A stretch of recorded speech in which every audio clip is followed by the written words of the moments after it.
Have you or are you thinking about getting a PICO 4, looking for more battery life and options to enhance the comfort? Well, stay tuned. Welcome back to the Sim Hanger. My name's Mark. Thank you very much as always for watching, and let's get started.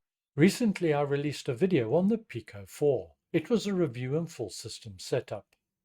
At the end of that video, I stated, much to my surprise and perhaps yours, that the PICO 4 was now my preferred VR headset for Microsoft Flight Simulator, even above the Reverb G2.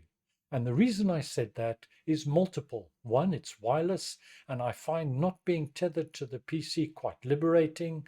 There's a better FOV, and there's a much larger sweet spot. And performance with virtual desktop, well, it's great. But the Pico 4 is not without its own drawbacks. There's comfort issues for some, and if you don't want cables connected, then you're limited by the battery life, which in real terms is going to be something between 2 and 2.5 hours. BoboVR have released a pack that attempts to address some of the issues. It includes a new top head strap, which is wider for greater comfort, and it's padded as well, a new base plate, and also a new head support which is movable to conform more easily to different sizes and shapes of heads. But the main purpose of the base plate itself is to support hot swappable batteries. They attach magnetically, there's 2 in a pack, and they are held quite firmly. I purchased this pack directly from Amazon in the UK. And this is what you get. A new base or back plate, which will accommodate the batteries, 2 batteries with a charging dock, a long and a short USB-C to USB-C cable, and 2 different comfort options, which we'll look at in a little bit more detail as we go through the assembly process. The product is packed very well and somewhat Apple-esque. The set of instructions which can be best classified as rudimentary. The new back headrest support. Opinions on the orange cable will vary, I'm not a fan, and once installed provides the battery docking port. The new back headrest support comes fitted with a foam pad. It's very soft and it's got a memory foam type filling in it. Very soft and should be quite comfortable. It's velcroed on, and as we'll see just now, there is another option. So you can take off the foam pad and attach another one, which is also included in the kit. Both the packaging and the products themselves give you a feeling of a premier product.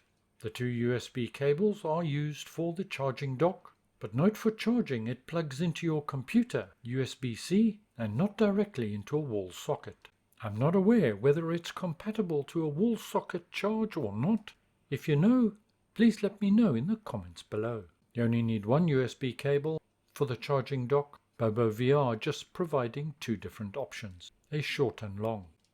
2 separate batteries are supplied.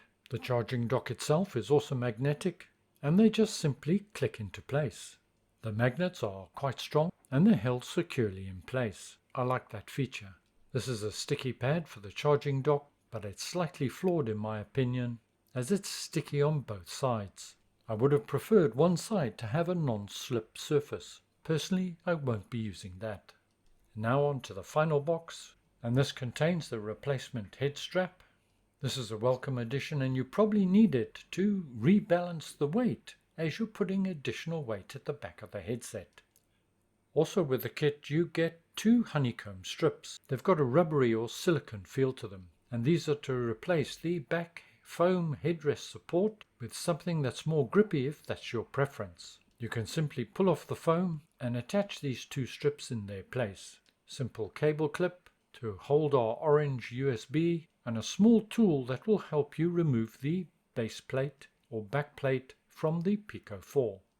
The assembly process is fairly straightforward. Start with the Pico 4 itself and remove the front face gasket, including any glasses spacer if you're using those. Once that's done, we need to remove the head strap. To do this, pull it down slightly and then pull it out. It comes away quite easily, and then simply unthread it. Using the yellow tool, remove the back comfort support. It does make a few alarming noises while you do it. Loosen it top and bottom, and then it'll come away quite easily. Next, I found it easier if you fitted the comfort bracket directly to the base or backplate before putting the backplate in place. This is done fairly quick and easily by just simply pushing through the grommets. Once that's done, it's just a simple process of pushing on the new backplate. Take care to line it up. You'll feel the lugs click in place and then push it on. Make sure it's secured top and bottom, but it goes in quite simply and easily. Make sure the back comfort cushion has been assembled with the slot uppermost. This is to accommodate the new head strap. To fit it is fairly straightforward. Push it in straight and then pull it up to catch. Once it's secured, you can then thread through the back strap. You may have to just pull the Velcro from the foam slightly to get it through the slot. But once again, fairly straightforward and intuitive to fit. Once that's done, BoboVR have supplied a clip to hold the USB cable in place, which is very handy, and then attach it to the USB-C port provided on the side of the headset. That's it, we're done. Replace the front mask or gasket, including any glasses spacer if you're using it, and you're ready to go.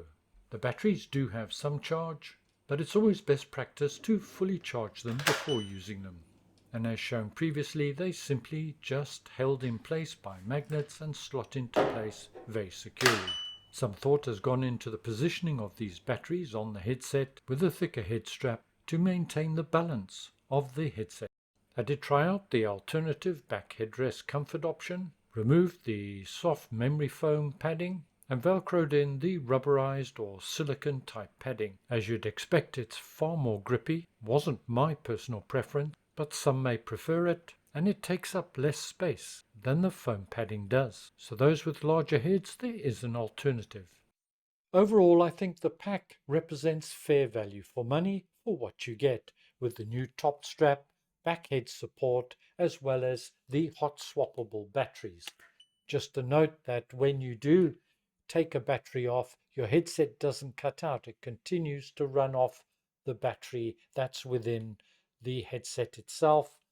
As soon as you attach a battery, as you've got the USB-C cable plugged in here, it automatically starts drawing from that battery. There are, however, a number of limitations that you need to be aware of. The built-in battery will give you about 2.5 hours, and this battery, each one of these will give you about 1 hour. So in total 2 hours, although of course you can be charging one whilst using the other, and then run off this battery, and then by that time the other battery will be fully charged and so on. Based on my personal tests and experiences using the B2 battery packs and BoboVR's specifications for both how long they'll last and charging time, well, I'd say they're about right. I do feel it's a bit of a shame they didn't include stronger or longer lasting batteries, but anybody who's used a Quest 2 will be very familiar with these batteries as they're the ones used on that headset. Through a redesigned base or backplate, they have repurposed them for the PICO 4 as well. It doesn't address the front gasket if you feel that's too hard, but I found that with this on I don't need to put the headset on very tightly. The only other observation I would make, other than the obvious color of the USB cable, which is fixed at this point here, is that for my head size it seems fine, but for those with larger heads, if you had to extend it, that's starting to pull on that cable, and that's a point of concern. This twin battery pack upgrade combo from BoboVR, and it's not the cheapest at £100. Prices in euros are going to be much the same. I do feel you're getting a fair amount for your money, but as far as I'm aware, this is the only official PICO pack available. There's no option to just buy the backplate with, say, one battery, which would be a considerably less expensive option, especially for Quest 2 users who already may have some of these batteries. Overall, though, I have to say I'm satisfied with my purchase. It's improved and extended the usability of my PICO 4 and now more closely matches my needs. I did consider buying a larger battery and putting it in my pocket or something, but once again that would entail running a cable to the headset, which is something I was trying to avoid. Have you come up with any innovative solutions? If you have, please share with the community and comment below. Thank you as always for joining me today. I hope you found it useful and informative. Stay well, look after yourselves. I'll see you again soon, and bye for now.